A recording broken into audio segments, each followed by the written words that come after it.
Sabi dito, tsaka wala pa makakapagsabi niyan if tatagal ng 10 years, etc. Bago pa lahat, unlike nung iba, tested na tumatagal. Abangan na lang yan. Aalalahanin nyo pag mga electronics sensitive mga yan. Good luck. Sabi yan ni Coltuz5999. Nag-follow up pa siya, nag-comment pa ulit. Sabi, sana abutin mo yun. If hindi, yari. Para ka na rin bumili ulit ng kotse. Wala pa makakapagsabi niyan kumpara sa cellphone natin. Ang battery humihina. Humihina ang buhay din habang tumatagal. Theoretical computation lang lahat yan, boss. Boss, pag nasira ang BYD battery mo, parang bumili ka na rin ng bago. Kaya walang bumibili ng BYD mo, disposable. Pag nagka-problema ka sa pesa, isa-isa na yan bibigay at wala ka pang mabibilhan. My advice to you people, never buy any Chinese products. Any.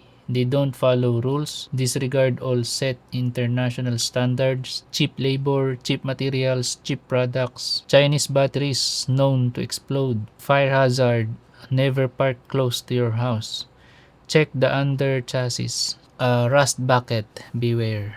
Let us see after 5 years kung tatakbo pa yung EV. Yes, EV cars are in demand, but consumers don't know that the battery lifespan of EV cars is only 5 to 8 years. Ganda ng sabi niya. The big question that all consumers don't know is how much the battery replace.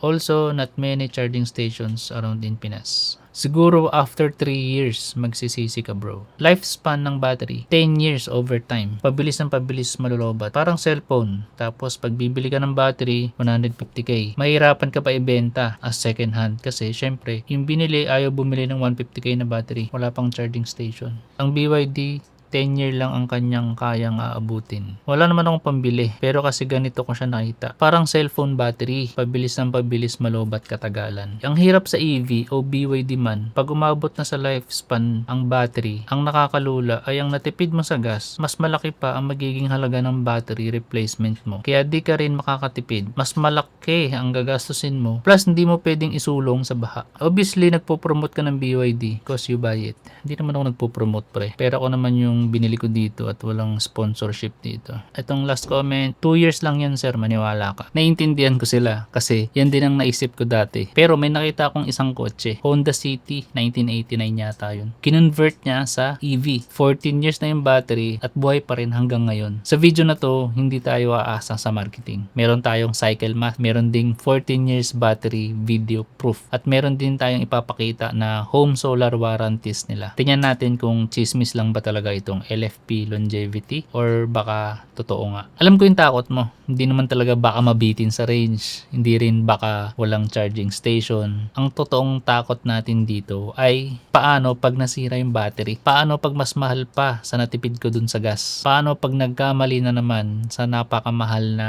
desisyon? Yan ang totoong takot. Gets ko yan kasi sa franchising business, may mga desisyon ako dati na akala ko tama. Yun pala mali. Mahal yung lesson. Kaya ngayon, bago ako tumayaan ng malaking pera, nire-research ko muna talaga kung ano ang totoo at ano lang ang sales stock. Noon, ganito din ang akala ko. Akala ko parang cellphone lang ang battery ng mga electric vehicles. 3 years, mahina na. 5 years, patay na. Kailangan na palitan. Logical naman kasi lahat tayo may experience na sa cellphone na humihina talaga habang tumatagal. Pero habang tumatagal yung research ko, doon ko nakita na mali pala yung comparison natin. Bago ko ituloy itong video, kung may kakilala ka na nag-iisip mag-switch sa EV pero kinakabahan sa battery, share mo na agad itong video sa kanya kasi yung susunod kong ipapakita ay mas legit pa kesa sa mga sales stock ng mga ahente dyan sa labas. Punta na tayo sa pinakamalupit na example. Ito yung nakita kong video, si Brent the Aviator. Ito yung video niya na in-upload 11 years ago pa. May 23, 2014. Di naman siya sikat na video. Na-search ko lang talaga. Makikita nyo 11 comments lang siya. Pag chinek nyo yung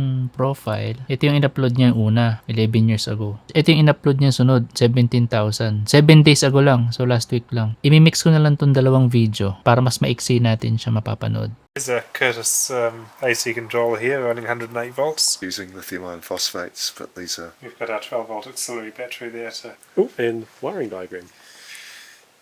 There we go. Gauge That's the things. button for push the button to change them in. Oh, yep, that's right. Oh, then it goes. Yep. Right. Yep, I think we're right.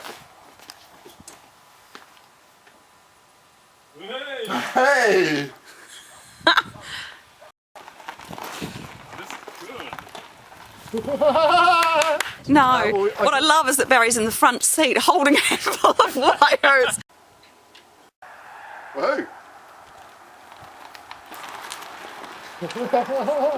So, 14 years ago, in March 2012, I bought this little Honda City, an HP VSSE 35 induction motor and 34 Calbesi 100 Ah lithium iron phosphate cells, and set about converting it to electric power. Projects take longer than you think. We started a family and I was diagnosed with motor neuron disease, but we finally got it finished in 2014 and it's been our main car since. The batteries are cycled hard compared to a modern EV, have no active cooling, and no protective buffer to extend battery life, so they've had a hard life. So based on that test, I estimate the capacity of the weakest cell to be about 77 Ah, or 77% state of health. Not bad for 14 years old, given the abuse they've had, still having around 87% state of health.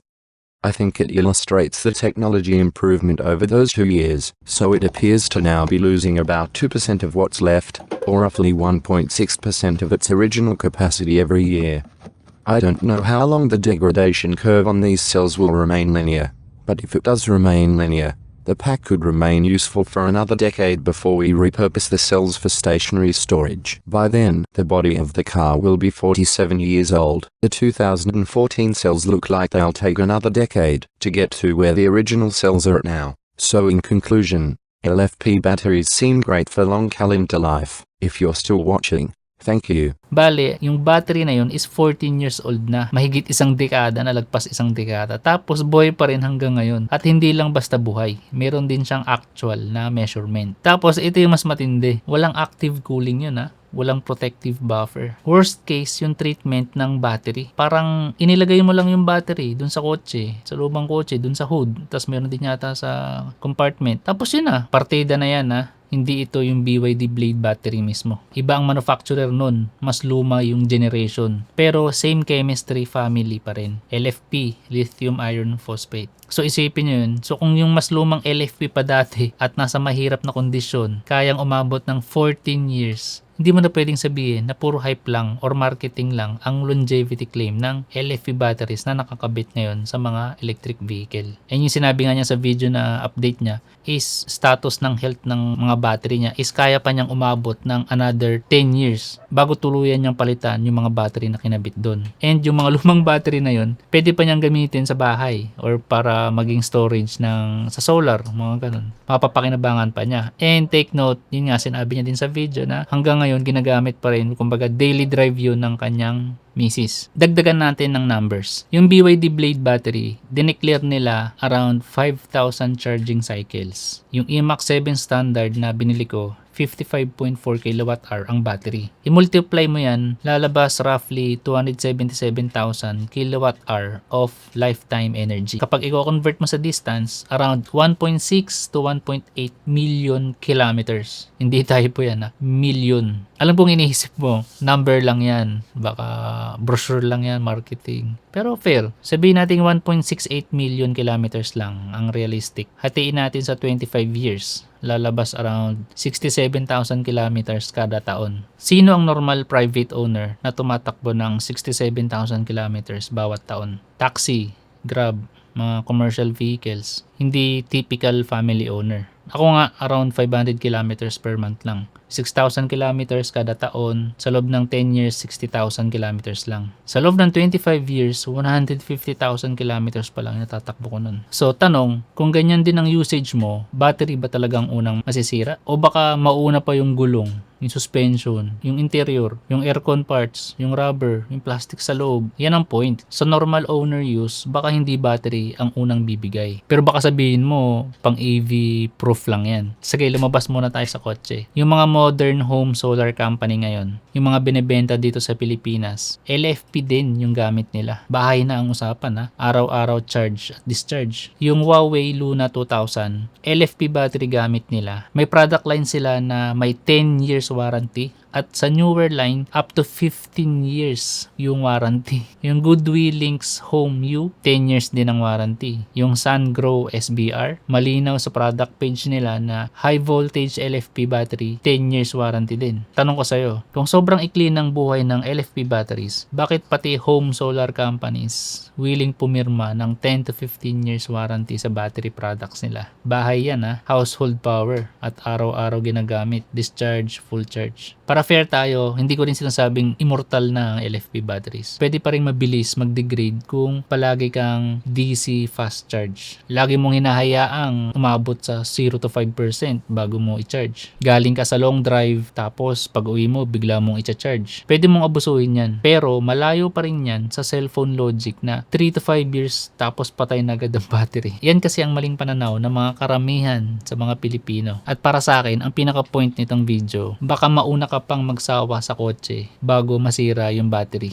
Lalo na ngayon, may lumabas ng Blade Battery 2.0 na 5 to 10 minutes lang, full charge na. Sigurado ako after 5 to 10 years, maraming mas bagong lalabas, lalo na sa battery. Magiging mas mura, mas magiging mahaba ang range, mas magiging matibay. Doon na dahan-dahan mawawala mga anxiety ng mga Pinoy. Yung range anxiety, yung battery life, yung durability, at kung ano-ano pa. Pero kung wala ka ng takot sa battery, tingin ko ang isusunod mong itatanong, baka naman yung electric motor yung magiging problema. Parang makina, baka yun ang unang masisira kaysa sa battery. Magandang tanong yan. At sa totoo lang, mas malala pa yung sagot dyan. Mas matibay pa madalas yung electric motor kaysa sa katawan ng kotse mismo. Yan ang gagawin kong susunod na video. Subscribe ka muna para ma-notify ka pag natapos ko nang ma-upload. Panoorin mo muna tong video na sinubukan kong gawing grab o ang cars yung kotse ng isang araw.